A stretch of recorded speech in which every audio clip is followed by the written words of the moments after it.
Also, wenn ich dich richtig verstehe, waren da mehrere Punkte in dieser Phase sehr, sehr stark im Wandel bei dir? Also Erkenntnisse.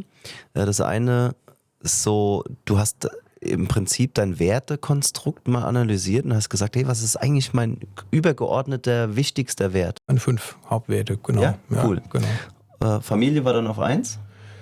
Witzigerweise kommt Familie gar nicht vor, weil, Okay, ja, cool. wobei ich glaube, wobei viele Werte, die quasi auch in Familie oder in dem Thema Familie Liebe mit drin dann hängen, ne? genau, Ja. oder Empathie, Okay.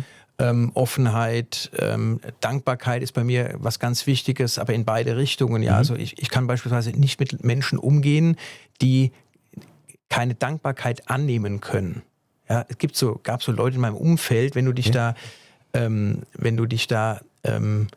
bedankt hast, das konnten die überhaupt nicht. Ja. Ja.